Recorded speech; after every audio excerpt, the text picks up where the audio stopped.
मेरे प्रिय छात्र छात्राओं, आज हम लोग कक्षा 10 रसखान द्वारा लिखित सवैये का अध्ययन करेंगे, जो बहुत ही पढ़ने में सुंदर लगता है और इतना सरल भाषा में लिखा गया है। मुझे पूर्ण विश्वास है कि आप लोग एक बार अगर थोड़ा सा ध्यान दे देंगे तो निश्चित है कि सब अपने आप अध्ययन हो जाएगा। आइए देखते हैं सवैये। मानुष हो तो वही रस खानी, बसो ब्रज गोकुल गाँव के ग्वारन। जब पशु हो तो कहा बस मेरो, चरो नित नंद की धेनु मझारन। पाहन हो तो वही गिरि को, जो धर्यो कर छत्र पुरंदर धारन। जो खग हो तो बसेरो करो मिली, कालिंदी कुल कदम्बे की डारन। मानुष हो तो वही रसखान। रसखान जी कहते हैं, हे प्रभु, अगर हमें मनुष्य बनाना, रसखान जी बोल रहे हैं कि हे प्रभु, अगर हमें मनुष्य बनाना तो बसो ब्रज गोकुल गाँव के ग्वारन, तो हम ब्रज और गोकुल गांव में हमारा निवास करना। मानुष हो तो वही रसखान जी कह रहे हैं, अगर हमें मनुष्य बनाना तो बसें हम कहाँ बसें? ब्रज गोकुल गांव के ग्वारन।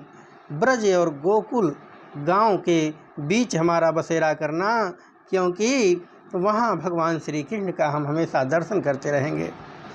जो पशु हों तो कहा बस मेरो, अगर मैं पशु बनूं तो मेरे कब कहा बस मेरो, मेरे कहने के अनुसार। अगर मैं पशु बनूं तो मेरे कहने के अनुसार, चरो नित नंद की धेनु मझारन। मैं हमेशा, धेनु मतलब गाय, हमेशा नंद बाबा की गायों के बीच में चरा करूं, क्योंकि हमेशा जब उन गायों के बीच में चरूंगा तो कन्हैया हमें चराएंगे और हमेशा उनका दर्शन करते रहेंगे।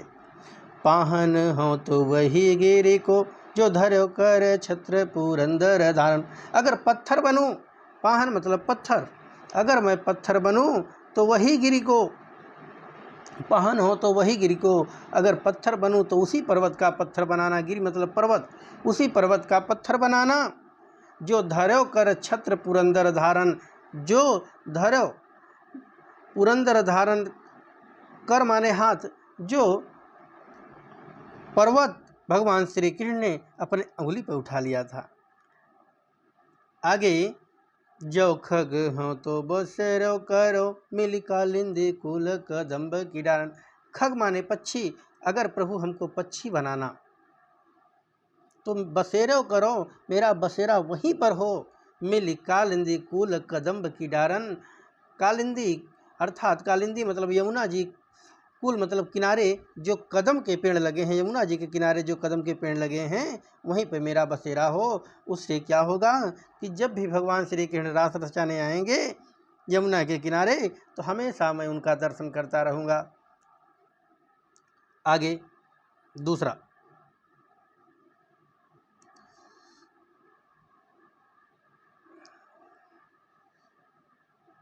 अब क्या हुआ, दूसरे पैराग्राफ में एक सखी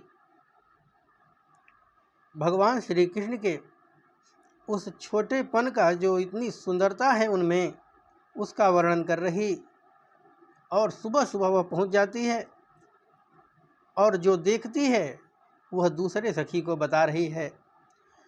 अजु गई हूँ तिभो रही हूँ, रस खान रही वही नंद के भवन। वाको जियो जुग लाख करोड़, जसोमती को सुख जात कहो नहीं। तेल लगाई लगाई के अंजन, भौहें बनाई बनाई डेठो नहीं। डारी है मेला निहार निहारत, वारत जो पूछ कारत छो नहीं। क्या कह रही सखी दूसरे सखी से कि आज गई हुती भो रही हो। हे सखी, जैसे भोर हुई अर्थात जैसे सुबह हुई, वैसे ही मैं आज रस खान रही वही नंद के भवने मैं नंद बाबा के यहाँ पहुँच गई। जैसे सुबह हुई मैं नंद बाबा के यहाँ पहुँच गई। फिर वहाँ देखती क्या हूँ कि वाको जियो जुग लाख करोड़। हे सखी उसका लल्ला लाखों करोड़ों वर्ष जिए। हे सखी वाको जियो उसका लल्ला लाखों वर्ष करोड़ों वर्ष जिए। जसोमती को सुख जात कहो नहीं, और जसोदा का सखी तो सुख कहते नहीं बनता। कितना सुखी है यशोदा, उसका सुख तो कहते नहीं बनता।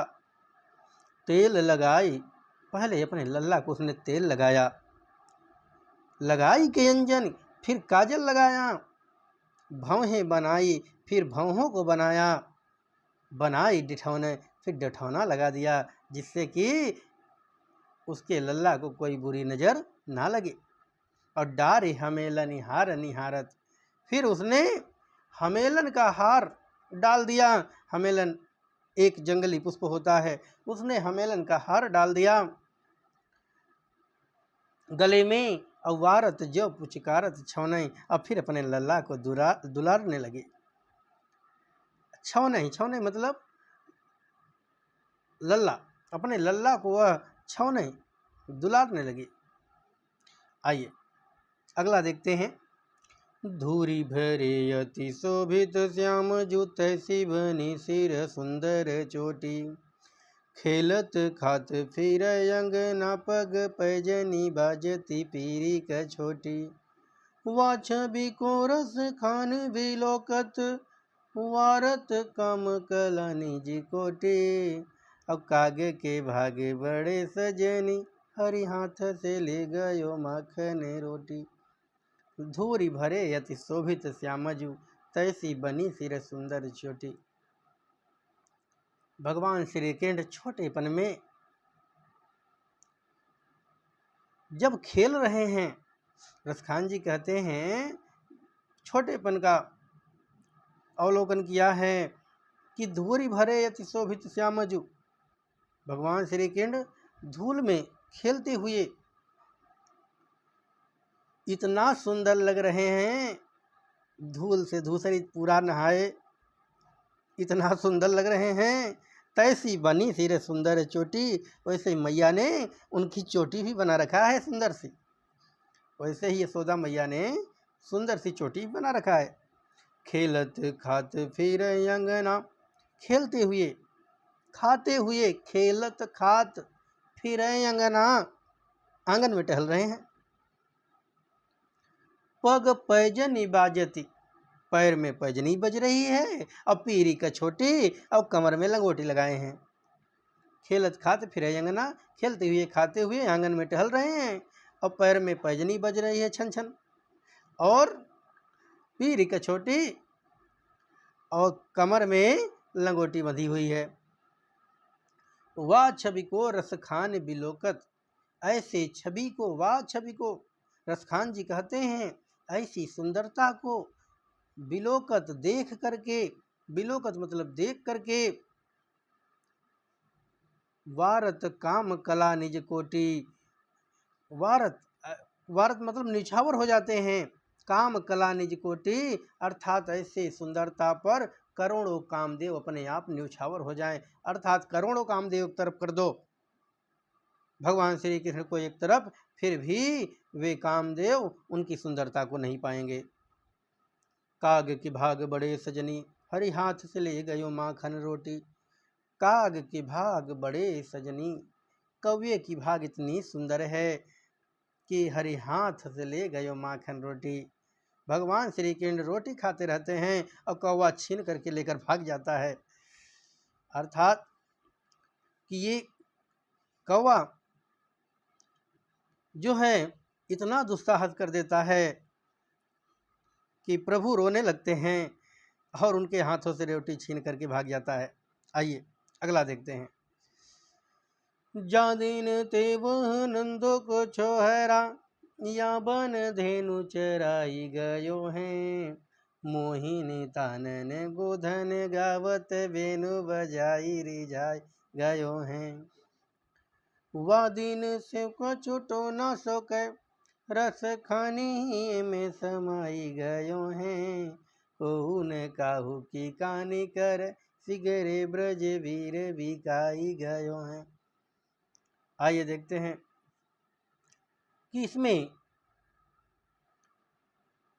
सखियां जो जंगल में रहने वाली हैं, जब ये गाय चराने जाते थे भगवान श्री कृष्ण, तो उनके रूप पर इतना मोहित हुई हैं कि वे आपस में बात कर रही हैं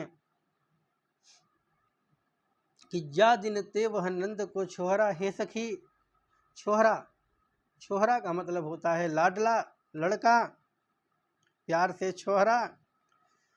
तो जा दिन ते वह नंद को छोहरा, जिस दिन से वह नंद का लड़का या छोरा या बनधेनु चराई गयो हैं। बनधेनु इस जंगल में आकर के, वन माने जंगल, इस जंगल में आकर के धेनु चराई गयो हैं, अपने गायों को चरा कर गया है। जिस दिन से वह नंद का लड़का या करके, हे सखी, इन जंगल में गायों को चरा करके गया है। मोहिनी तानन, मोहिनी तान से गोधन गावत, गायों का गीत गाते हुए बेनु बजाए रिझाई गयो हैं। बंसी बजा करके हम लोगों को खुशी करके गया है, प्रसन्न करके गया है। मोहिनी तानन, मोहिनी तान से गोधन गावत, गायों का गीत गाते हुए बेनु बजाए रिझाई गयो हैं। बंसी, बेनु माने बंसी बजा करके हम लोगों को खुशी करके गया है, प्रसन्न करके गया है। वाह दिन सो कछु टोना सो कह, हे सखी, उसी दिन से न जाने जैसे कोई टोना मार दिया हो। टोना सो, टोना लग जाता है तो फिर भूख प्यास नहीं लगती, जैसे किसी ने टोना लगा दिया हो। रस खानी ही में समाई गयो हैं। वह हमेशा रसखान जी कह रहे हैं कि सखियां कह रही कि वह हृदय में समा गया है, एक पल के लिए भी निकलता नहीं, ना भूख लगती है ना प्यास लगती है। कोहू न काहू की कहानी करें, सिगरे ब्रज वीर बिकाई गयो हैं। कोहू न काहू की कहानी करे, कोई किसी की सुनता ही नहीं। कहानी करे मतलब सुनता ही नहीं, कोई किसी की नहीं सुन रहा ब्रज में। सिगरे ब्रज वीर बिकाई गयो हैं, ऐसा लग रहा है कि जितने भी ब्रज में रहने वाले थे सब बिक गए हैं, अर्थात सबको किसने ने खरीद लिया है। अपने सुध बुध में नहीं रहते, अपने चेत में नहीं रहते, सब जैसे कृष्ण ने खरीद लिया है। अगला देखें, कान्ह, कान्ह भये बस बांसुरी के, अब कौन सखी हमको चही हैं। निस धौस रहे संग साथ लगी, यह सौते नेतापन क्यों सही हैं। जिन मोहि लियो मन मोहन को, रस खान सदा हमको दही हैं। मिलिया ओ सब सखी भागी चल, अब तो ब्रज में बांसुरी ही रही हैं। क्या कहा, कान भय बस बांसुरी के, हे सखी, कन्हैया जो हैं अब तो बांसुरी के बस में हो गए हैं। आपस में सखियां बात कर रही कि अब हम लोगों का, हे सखी, इतना हम लोग तैयार होकर के बढ़िया आती हैं और एक बार भी ये नंद का छोरा जो है हम लोगों की तरफ निगाह उठाकर नहीं देखता। तो कह रही हैं, आपस में बात कर रही हैं कि कान भये बस बांसुरी के, हे सखी, कन्हैया तो अब बांसुरी के बस में हो गए, अब कौन सखी हमको चाहिए, अब हमको चाहने वाला कोई नहीं है। कान भये बस बांसुरी के, कन्हैया तो अब बांसुरी के बस में हो गए हैं, हे सखी, हमको चाहने वाला कोई नहीं है। निज निस दोष, रात दिन रहे संग साथ लगी, ये मुरली जो है हमेशा रात दिन हमारे कन्हैया के साथ लगी रहती है। यह सौतिन तापन क्यों सही है। सौतिन, सौत कौन होती है, दूसरी औरत। तो यह सौतिन, यह सौत की भांति हमेशा साथ लगी रहती है। इसके ताप को, अर्थात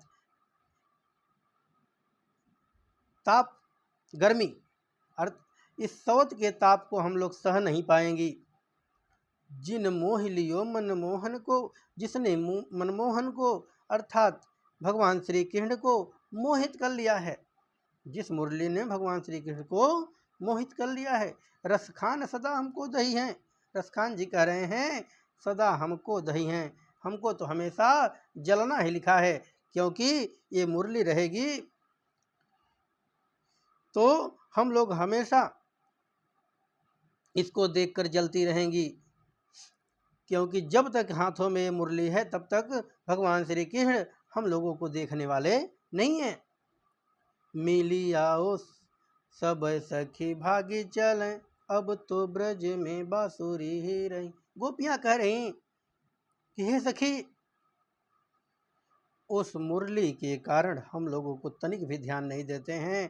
मिली आओ सब सखी भागी चलें, आइए सखी हम सब मिल करके इस ब्रज से भाग चलते हैं कहीं और, क्योंकि ब्रज में बांसुरी रही हैं। अब ब्रज में केवल बांसुरी रहेगी, हम लोगों का ब्रज में कोई काम नहीं है। अगर भगवान श्री कृष्ण हम लोगों को तनिक भी ध्यान नहीं देते तो फिर ब्रज में रहने का हम लोगों को क्या फायदा। आइए हम लोग यहाँ से भाग चलते हैं।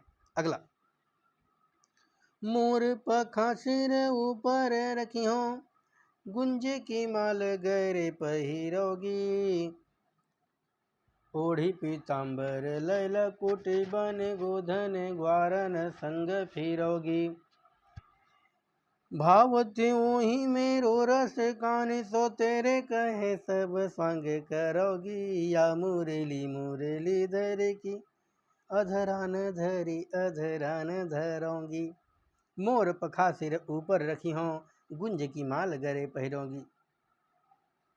सखियां आपस में बात कर रही हैं। उन्हीं में से एक सखी कह रही कि मोर पखा सिर ऊपर रखी हो, जैसे हमारे कन्हैया मोर का पंख लगाते हैं अपने सिर के ऊपर, मैं भी लगाऊंगी। मोर पखा सिर ऊपर रखी हो, जैसे हमारे कन्हैया लगाते हैं, मैं भी मोर पंख लगाऊंगी। गुंज की माल गरे पहिराऊंगी, और गुंजा की माला, गुंज जंगल में पाई जाती है छोटी छोटी, तो उसकी माला बनती है।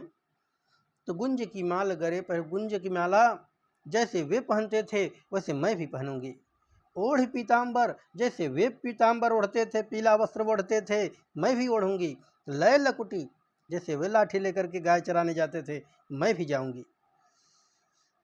बन गोधन ग्वारन संग फिरोगी, और जैसे बन गोधन ग्वारन जंगल में गायों के साथ वे टहलते थे, उसी प्रकार मैं भी टहलूंगी।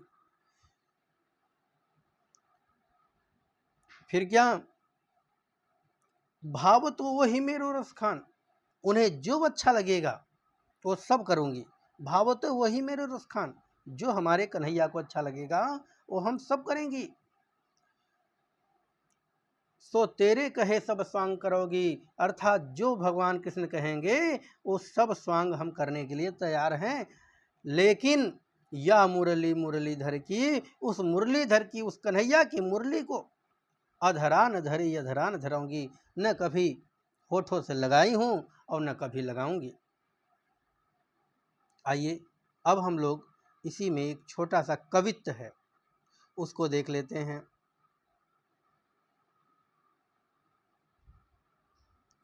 कवित्व को, गोरज विराज भाल लह लही बन माल, आगे गैया पीछे ग्वाल, गाँव में मृदुबानी रे, तैसी धुनी बांसुरी की मधुर मधुर, जैसी बंक चितवन मंद मंद मुस्कानी रे, कदम बिटप के निकट टट निकट, आता चढ़े चाही पीठ पट फहरानी रे, रस बरसावे तन तपने बुझावे नन, प्राण नर जावे अब आम रस खानी रे। देखें, लिखा, गोरज बिराजे भाल लह लही बनमाल, आगे गैया पीछे ग्वाल, गाँव में मृदुबानी रे। गोरज बिराजे भाल, भगवान श्री कृष्ण गाय चरा करके आ रहे हैं, आगे आगे गाय जा रही हैं, तो धूल उड़ रही है, तो उनके मस्तक पर धूल पड़ रही है। तो गोरज विराजे भाल, जो गायों से उड़ रही है धूल वो जा करके उनके मस्तक पर पड़ रही है। तो विराजे मतलब सुशोभित हो रही है। गायों से उड़ी हुई धूल जब भगवान श्री कृष्ण के मस्तक पर पड़ रही है तो बड़ा सुंदर लग रहा है। लह लही बनमाल, और उन्होंने वन से बनाया हुआ माला अर्थात जंगल में जो वह बताया था गुंजा की माला, तो ऐसी माला पहन रखे हैं। आगे गैया पीछे ग्वाल, आगे आगे गैया और पीछे पीछे ग्वाल बाल। गाँव में मृदु बानीरी अर्थात मीठी मीठी मीठे मीठे गीत गाते चले जा रहे हैं। तैसी धुनी बांसुरी की, जैसे गीत गा रहे हैं ग्वाल बाल, वैसे तैसी धुनी बांसुरी की, वैसे भगवान श्री कृष्ण बहुत सुंदर धुन में बंसी बजा रहे हैं। मधुर मधुर जैसे गीत गाया जा रहा है वैसे धुन बांसुरी की मधुर मधुर जैसी वैसे ही बांसुरी का धुन निकल रहा है। बंक चित मन मंद मंद मुस्कानी री, और तिरछी निगाहों से देखते हुए चले जा रहे हैं और मंद मंद मुस्कुराए जा रहे हैं। कदम बिटप के, कदम के वृक्षों के पास निकट तट अर्थात यमुना जी के किनारे पर, कदम के वृक्ष के पास यमुना जी के किनारे पर आटा चढ़ी चाही पीट पट फहरानी रे। ऐसा लग रहा है यमुना जी के जल में कि अटा चढ़ी चाही पीट पट, जो उनका पीला वस्त्र है ऐसा लग रहा है कि अटारी की भांति बना हुआ है, अट्टालिका की भांति बना हुआ है। उस पानी में लहरों में ऐसा लग रहा है जैसे अटारी समझ रहे हो, अट्टालिका की जैसा दिखाई दे रहा है।